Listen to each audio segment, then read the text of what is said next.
Bismillahirrahmanirrahim. Assalamualaikum warahmatullahi wabarakatuh.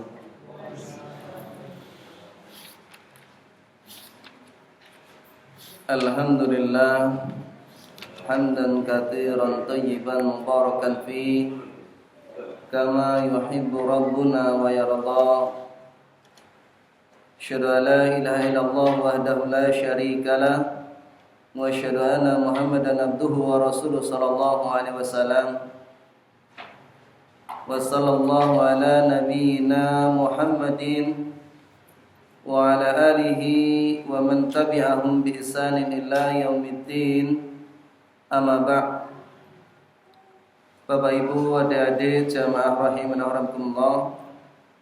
Boten kesupen monggo kula dherekaken tansah mujuaken raos syukur wonten ngarsanipun Allah ingkang sampun paring dumateng kula lan panjenengan sami nikmat kathah, nikmat ingkang ageng sehingga kula lan panjenengan sami pinaringan kesarasan tasih pikantuk nikmat Islam, nikmat iman lan ugi nikmat sunnah. Pramila niki nikmat ingkang ageng boten waleh-waleh menapa nggih kula ngimutaken supados kita syukuri. Kanthi syukur dumateng Allah, mugi-mugi Allah nambah nikmat ingkang sampun kita tampi. Amin Allahumma amin. Kita badhe lajengaken waosan kitab utawi buku ingkang dipun tulis Syekh Muhammad bin Shalih Al-Utsaimin nggih menika 10 hak yang wajib ditunaikan, dengan beberapa tambahan yang saya bawakan. Kita dumugi hak ingkang nomor 3, hak kedua orang tua. Tidak ada seorang pun yang mengingkari jasa orang tua atas anak-anaknya. Kedua orang tua merupakan sebab adanya anak kalawau. Pramila kados napa kemawon tiyang sepah menika lantaran wontenipun kula lan panjenengan sami. Dan mereka memiliki hak yang besar yang menjadi kewajiban atas anak-anaknya. Mereka memeliharanya sejak kecil, menanggung keletihan demi kebahagiaannya, bergadang demi tidurnya yang nyenyak. Menika keadaan tiang sepuh kula lan panjenengan sami. Teng pundi Syekh nglajengaken nggih menika antawisipun jasa ibu. Kados napa jasa ibu kala wau? Ibumu kang ngandung sira ana sajroning weteng, dan kamu hidup dengan bergantung dengan makanan yang dikonsumsinya dan kesehatannya selama 9 bulan pada umumnya, sebagaimana Allah Subhanahu wa taala sampun ngendikaken hamalathu ummuhu wahnan ala wahnin. Ibune kang wis ngandung kanthi kahanane lemah saya tambah lemah. Surat Luqman 3 ayat 18. Kemudian setelah itu sang ibu mengasuhnya dan menyusuinya selama 2 tahun dengan segala keletihan dan susah payah. Dados menawi kita ngatosaken jasa ibu kula lan panjenengan sami menika, ibu kita menika wanita ingkang paling berjasa wiwit piyambakipun ngandhek nggih. Nedhi boten sekeca, lajeng piyambakipun tilem boten saged nyenyak, badanipun raosipun lemah, beto kandungan putranipun dangunipun 9 bulan. Teng pundi umpami kita nyekel barang, nggih Pak Bu nggih, niku umpama kesel saged diselehne. Nanging nalika kandungan pripun? Boten saged. Selama itu pula dirinya menahan kesabaran. Hal itu tidak lain agar anak yang dikandung dalam keadaan sehat. Setelah sekian lama menahan kesabaran, maka dia pun harus mempertaruhkan nyawanya untuk melahirkan anak yang dikandungnya kalau setelah anaknya lahir ceprot cenger kinten-kinten napa sampun rampung sampun mungkur tugas ibu kalau wau mboten, malah keporo langkung kathah. Boten bentenipun tiyang sepah kula lan panjenengan menika kados dene pembantu. Langkung-langkung malih piyambakipun kedah njagi nalika wungu, kedah nyusoni, kedah ngresiki kotoranipun tanpa kenal waktu, tanpa kenal kesel. Tidak akan pernah kenal lelah. Hal ini berjalan sampai 2 tahun, kados Allah sebatakan wa wasainal insana biwalidayhi hamalathu ummuhu wahnan ala wahnin wa fisaluhu fi amaini an ishkurli wa liwalidayka ilayyal masir. Lan kita perintahke marang manungsa supaya tumindak becik marang wong tuwane, ibu bapake. Ibune kang wis ngandung keadaane lemah saya tambah lemah.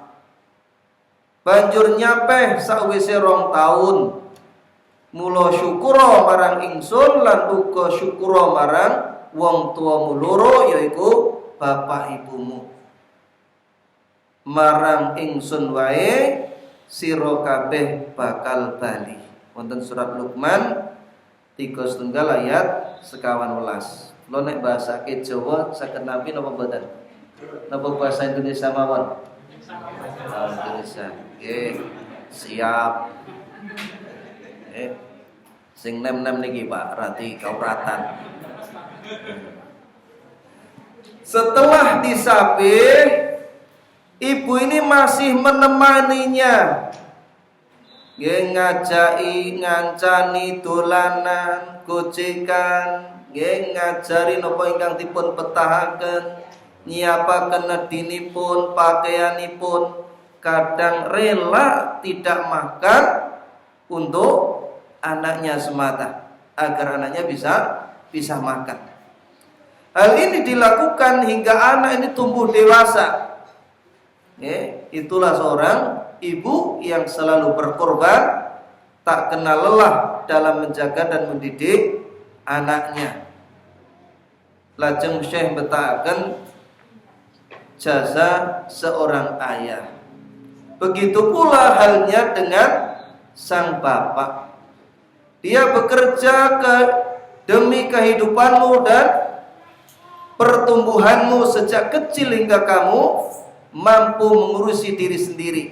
Dia berusaha mendidikmu dan mengarahkanmu pada saat engkau belum dapat berbuat apa-apa. Terus jasa seorang ayah itu juga sangat besar. Ayah ini selalu turut memperhatikan pertumbuhan, perkembanganipun wonten kandungan. Nggih napa mboten? Yang punya anak ini biasanya juga merasakan. Anu rasane wetengku ra penak, ya wis saya dipresake. Seperti itu. Juga turut menjaga, menemani, menyiapkan segala sesuatu untuk kelahiranmu. Nih kalau nanti lahir yang dibutuhkan pokok ini sampai untuk akikohnya. Ini seorang ayah yang berjibaku. Seorang ayah tidak pernah peduli dan tidak pernah perhitungan terhadap apa yang dikeluarkan untuk kelangsungan hidup kita. Tadi nopo kemauan sing dibutuhke sauger anake sehat, maka dia akan keluarkan. Ya. Anaknya terasa anget, ya sudah ayo kita bawa ke bidan atau ke dokter. Seperti itu. Belum lagi nanti apa yang dibutuhkan. Belum lagi kendala-kendala dalam pertumbuhannya. Ya. Ada seorang anak dulu itu ya itu masih kelas SMA kurang lebih setara dengan itu. Ini dia qadarullah itu kena apa ini kecetit punggung itu. Namanya apa niku?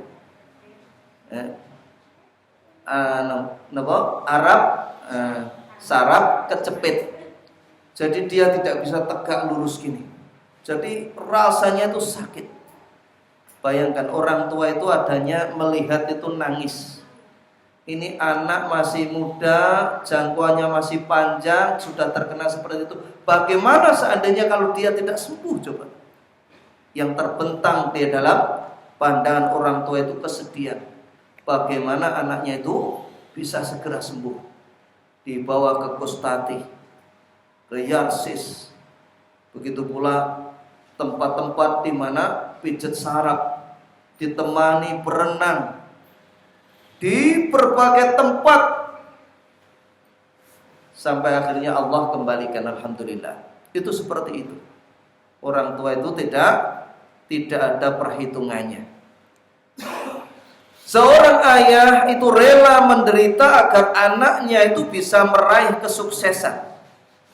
Tak kenal panas, tak kenal hujan. Ya, jenengan saged pirsani. Mungkin sebagian seperti yang saya rasakan, ya, pekerja keras itu juga seperti itu. Gimana Pak Badan?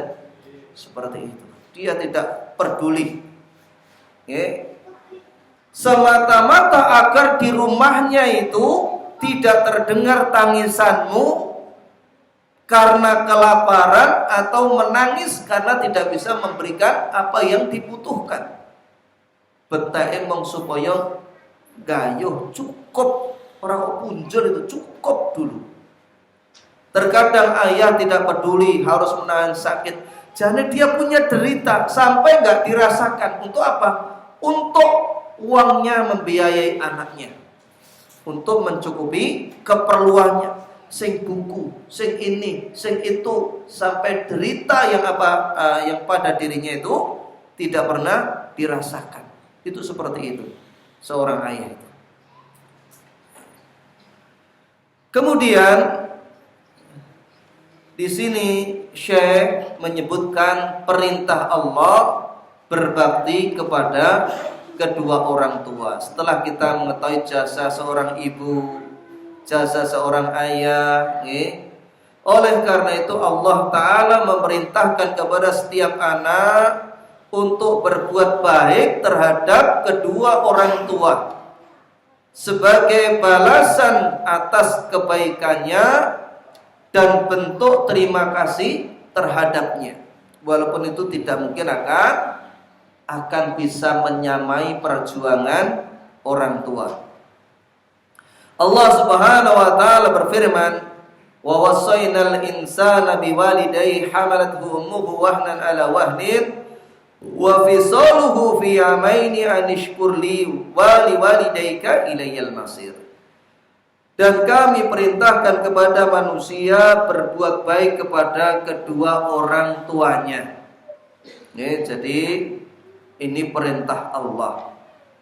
Ibunya telah mengandungnya dalam keadaan lemah dan bertambah-tambah, dan menyapainya dalam 2 tahun.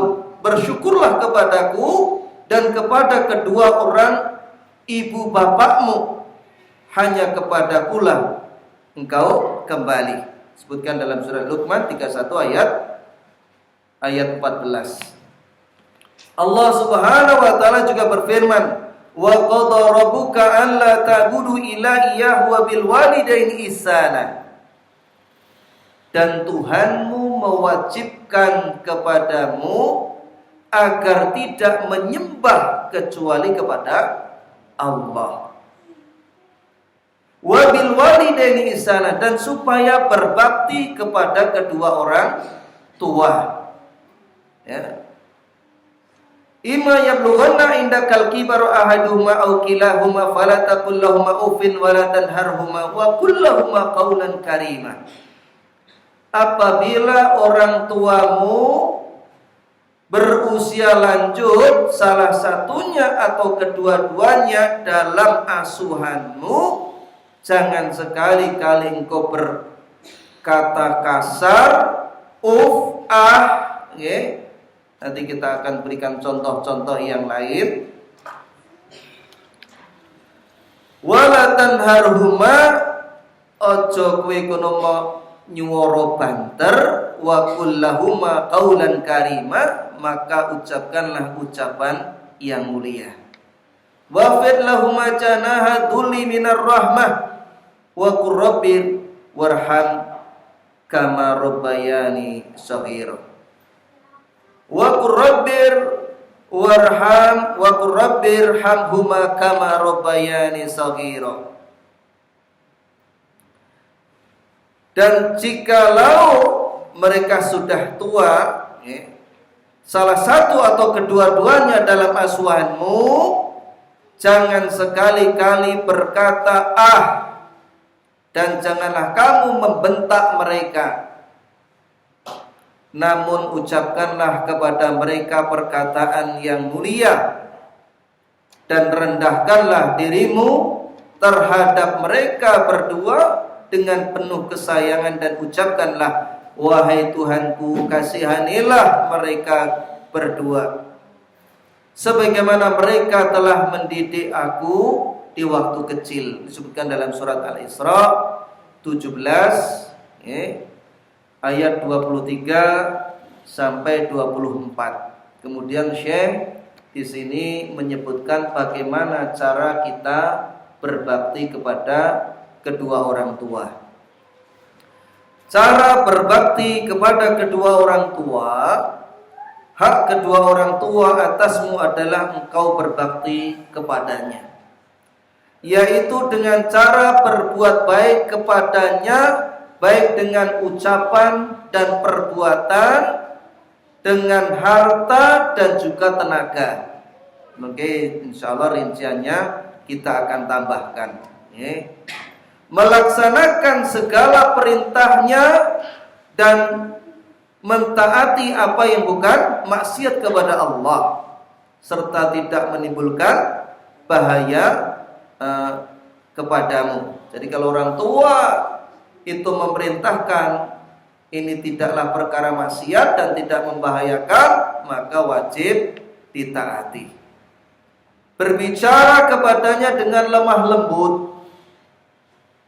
dan wajah berseri-seri, serta melayani keduanya sesuai dengan kebutuhannya.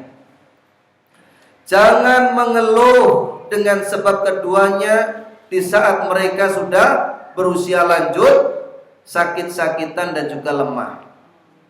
Terus ampun kita ngerasa suloyo, semoyo, sambat, maka ini kita jauhkan. Jangan mengeluh kalau jangan menganggap berat mengurusi keduanya, karena sesungguhnya engkau nanti akan mengalami kedudukan seperti mereka jika kita diberi umur. Kula lan panjenengan sami nggih badhe ngalami tuwa. Engkau akan menjadi seorang bapak sebagaimana orang tuamu. Engkau akan menjadi orang tua yang dirawat anak-anakmu jika engkau berumur panjang. Engkau akan membutuhkan bakti anak-anakmu sebagaimana orang tuamu membutuhkan baktimu sekarang. Jika engkau sekarang telah berbakti kepada keduanya, maka berbahagialah engkau akan mendapatkan pahala yang besar dan balasan yang setimpal. Siapa yang berbakti kepada orang tuanya, maka anaknya akan berbakti kepadanya. Ini termasuk kaidah al jaza'u min jinsil amal. Walesan kuwi miturut apa sing ditindakake. Siapa yang berbakti kepada orang tuanya, maka anak-anaknya akan berbakti kepadanya. Dan siapa yang durhaka kepada orang tuanya, maka anak-anaknya akan durhaka kepadanya. Karena balasan seorang itu tergantung pada perbuatan yang telah dilakukannya. Bagaimana kamu berbuat, begitu pula kamu akan dibalas. Adapun kalau kita memperhatikan Al-Quran dan Sunnah, itu bagaimana kita berbakti kepada kedua orang tua, setidak-tidaknya tidak kurang dari 10 poin yang penting. Yang pertama nopo? Wajah berseri-seri. Niki penting, Pak. Penting. Ketika seseorang itu mampu untuk berbahasa basi, berseri-seri dengan orang lain, maka orang tuanya lebih berhak untuk disikapi demikian. Mula Rasulullah SAW mengatakan, la tahqiranna minal ma'rufi syai'an walau antal qa'ahoka biwajhib talqin. Ojo ngentengke kebecikan sithik wae. Meskipun kau berjumpa dengan saudaramu dalam keadaan wajah berseri-seri. Kita itu kadang-kadang masih kurang dalam pengamalan. Dalam arti apa? Mungkin ilmu sudah, tapi kadang pengamalannya yang kurang. Berjumpa dengan saudara kita, tersenyum, itu adalah pahala. Tapi banyak saudara-saudara kita ketika berjumpa itu tidak mau tersenyum, cemberut, merengut, manyun. Maka Rasulullah menganjurkan agar kita bermuka manis, berseri-seri. Lho nek digalih niku nek senajan mung mesem itu banyak faedahnya. Betul. Hadis ini riwayat Imam Muslim. Pertama, akan mencairkan suasana. Iki napa mboten? Sedhewe mbok niku kelak-keli ra iso turu jane iki anakku ki ngopo, ngerti anake mesem niku buyar. Oh, gak popo anakku. Seperti itu. Kemudian menyehatkan badan. Loh iya. Ia tersenyum itu menyehatkan badan. Yang ketiga, menjauhkan suudzon. Ya. Itu kalau ketemu saya itu pasti dia itu cemberut, enggak tahulah masalahnya. Coba kalau kita tersenyum, berubah suasana. Oh, rupanya tidak apa-apa. Begitu pula akan mempererat persahabatan. Gimana apa badan? Mempererat persahabatan. Dan banyak sekali faedah dari tersenyum tersebut. Hendaknya seseorang menampakkan wajah berseri-seri di hadapan orang tua dan menahan kekecewaan dari manapun asalnya. Hal ini agar orang tua tidak bersedih ketika melihat anaknya berwajah muram dan sedih. Lah sing kualik niku sebagian orang mereka mungkin sudah ngaji atau masih awam, justru setiap ada masalah dibawa kepada orang tua. Sudah seperti itu pasang wajah cemberut, sedih. Ujung-ujungnya napa? Mbok menawa mboke gelem nomboki. Dan seperti itu. Ini sebagian masih keliru. Prinsipnya. Alah mbok ki lah yang mbok tombok.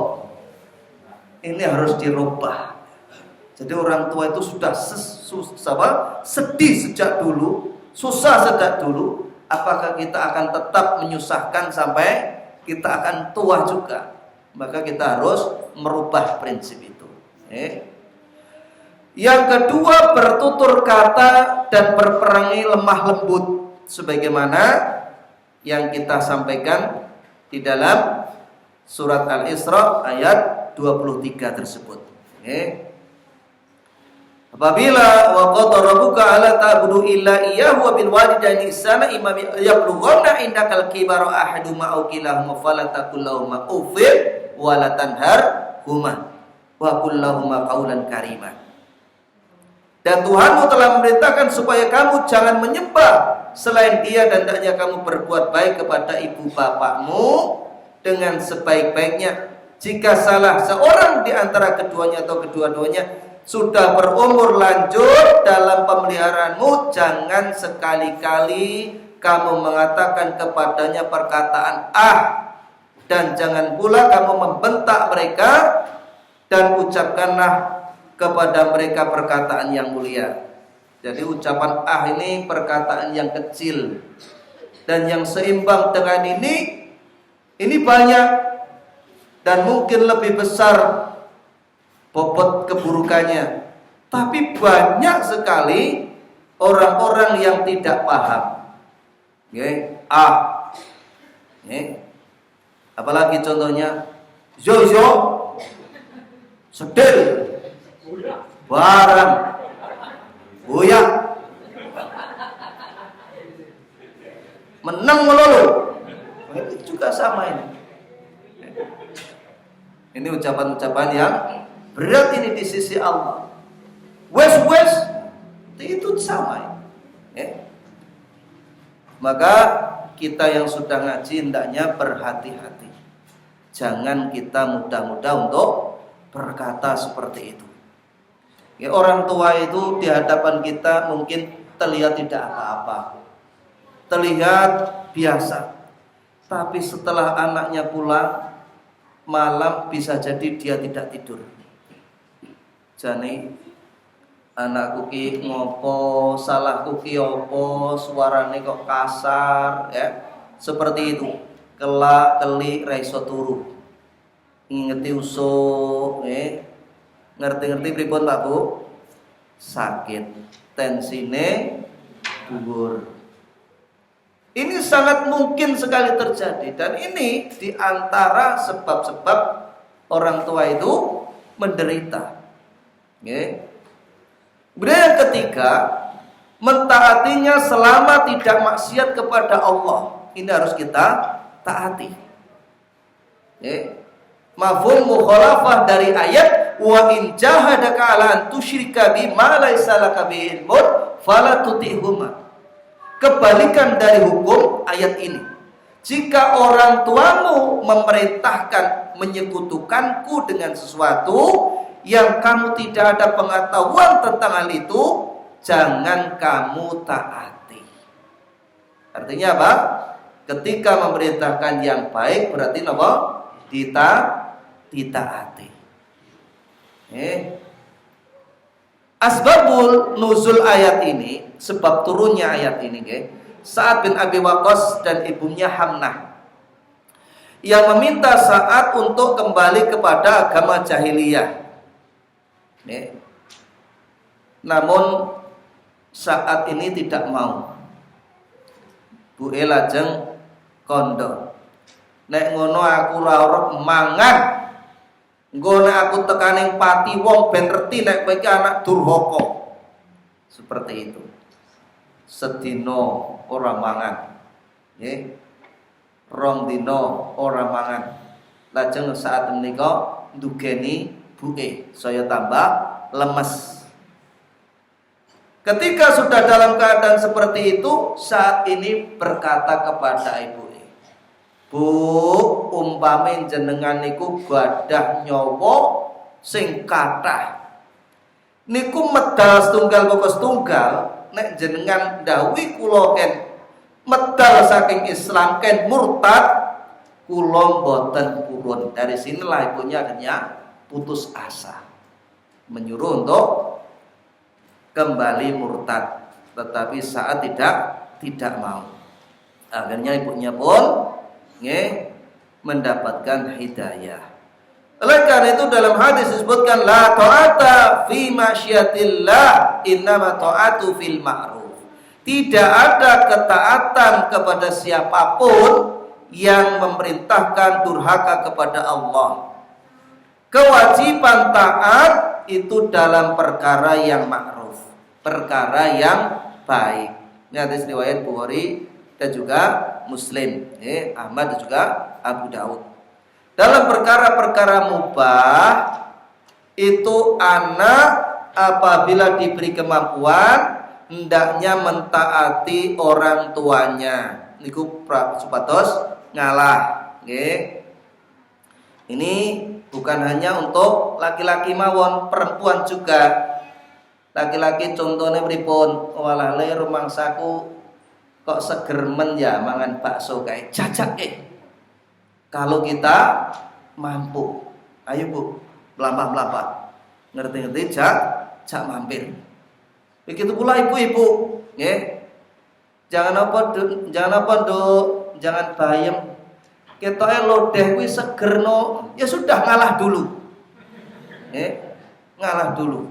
Diganti jangan lodeh. Siap napa mboten ibu-ibu? Siap mboten? Siap ngalah napa mboten? Siap nggih, sing sabar. Seperti itu. Begitu pula apabila anak sedang melakukan amalan sunnah, ketika ibunya itu memerintahkan sesuatu, maka hendaknya dia mengalah. Oleh karena itu dalam satu kaidah, fa in tazahama adadul masalihi yuqaddamul a'la minal masalih. Jika bertabrakan dengan dua maslahat, maka harus didahulukan maslahat yang lebih tinggi. Contohnya sinten? Contohnya kados Juraid. Nggih. Juraid itu sholat sunnah, disebutkan para ulama. Ibunya ini memanggil Juraid. Ini Juraid bingung, sholatku po ibuku. Tapi dia memilih sholatnya. Maka yang benar dalam masalah ini adalah mengikuti perintah ibunya. Apabila sholat sunnah. Karena yang sunnah itu bertabrakan dengan yang wajib, maka yang sunnah ini harus dikalahkan. Jelas apa betul? Jelas ya? Maka ini bisa dilihat satu kaidah yang penting ini ditulis di dalam Risalah fil Qawaid Fiqhiyah oleh Syekh Abdurrahman bin Nasir As-Sa'di. Kemudian yang keempat, di antara berbakti kepada kedua orang tua, mendakwai orang tua apabila belum mendapatkan hidayah. Ini kadang-kadang terlewat para dai yang menyeru bagaimana berbakti kepada orang tua. Yang benar ini juga serta mendakwai mereka. Kalau kita membaca Al-Quran, hadis dan sejarah, maka kita akan dapatkan bagaimana Nabi Ibrahim alaihissalam berjuang mendakwai orang tuanya.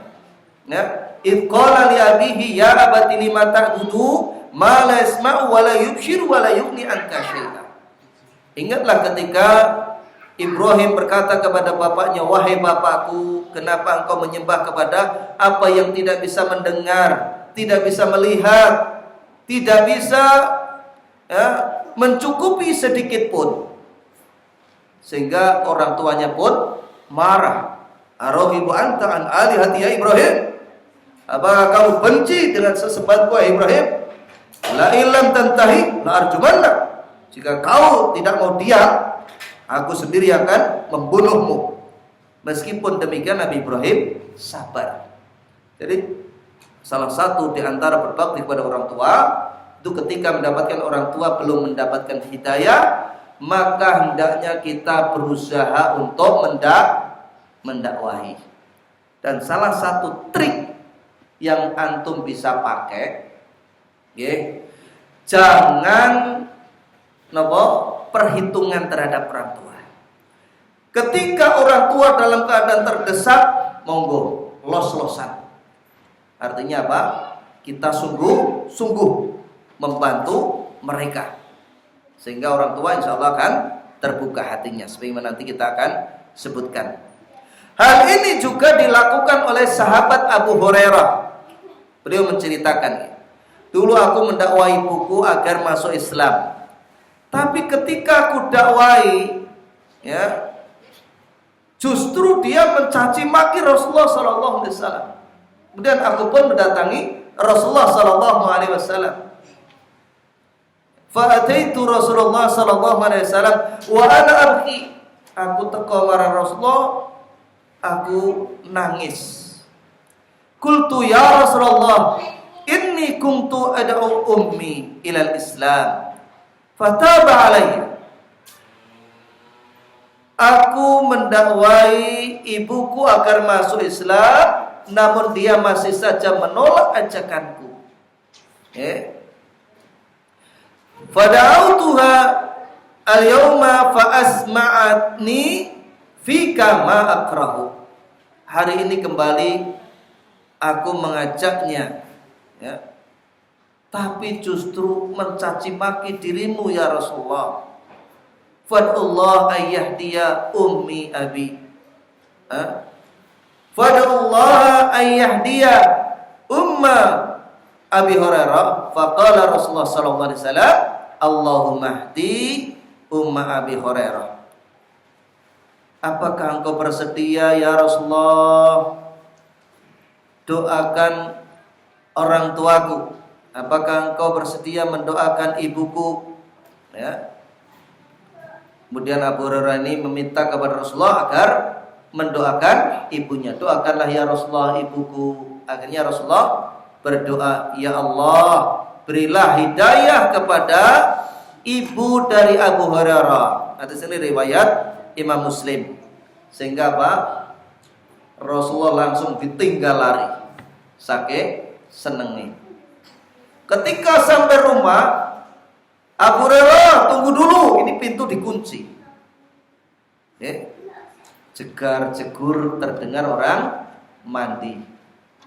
Setelah itu ketika dibuka, dia memakai jilbab dan kemudian bersyahadat.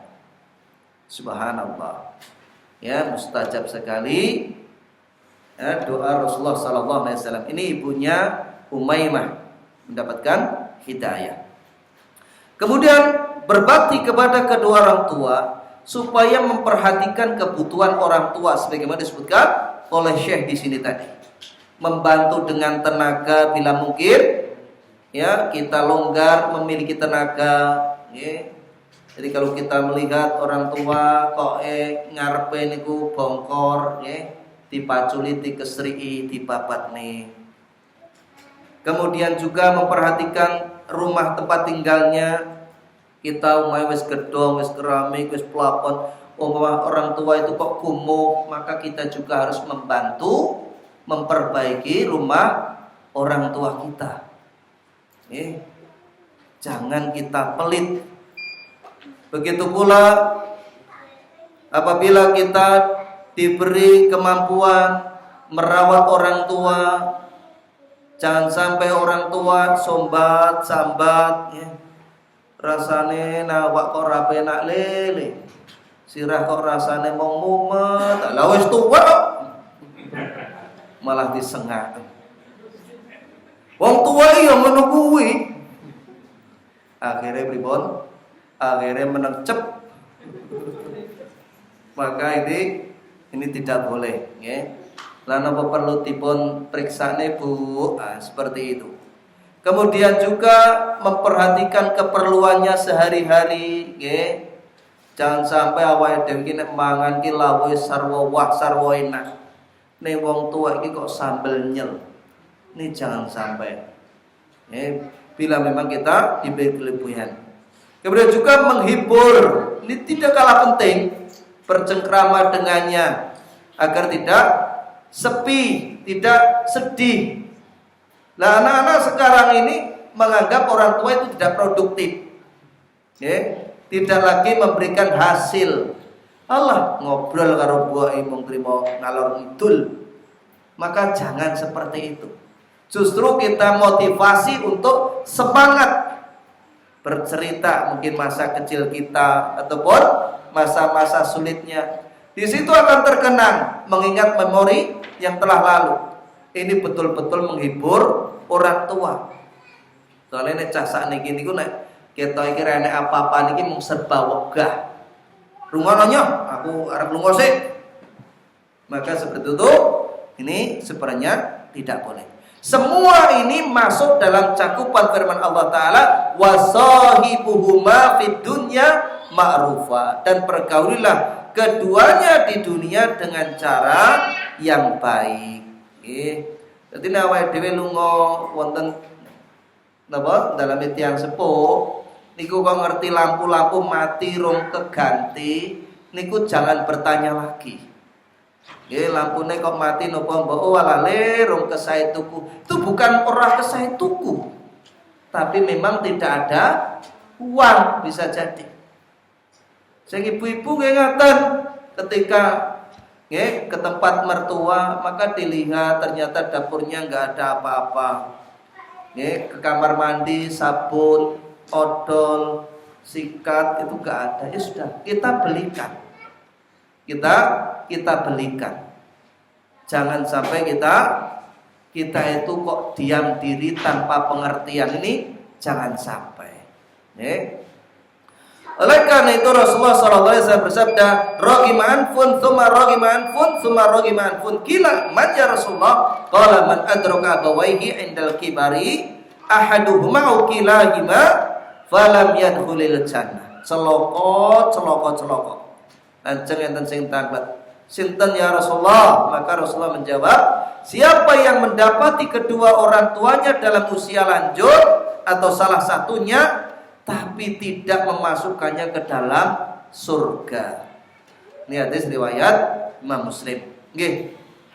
Bapak Ibu, adik-adik rahimakumullah, karena ini pembahasannya mungkin tidak bisa selesai sekali, insyaallah akan kita lanjutkan pertemuan yang akan datang ya. Ini sampai poin yang ke-6 dan nanti ada 10 poin, belum lagi tentang bagaimana bentuk-bentuk durhaka kepada orang tua. Ini ada pembahasannya.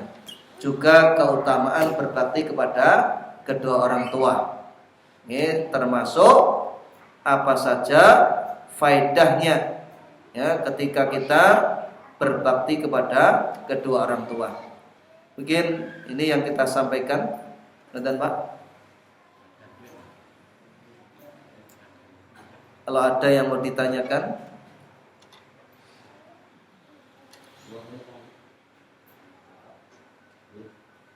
apa adzan dulu kita buka sesi tanya jawab.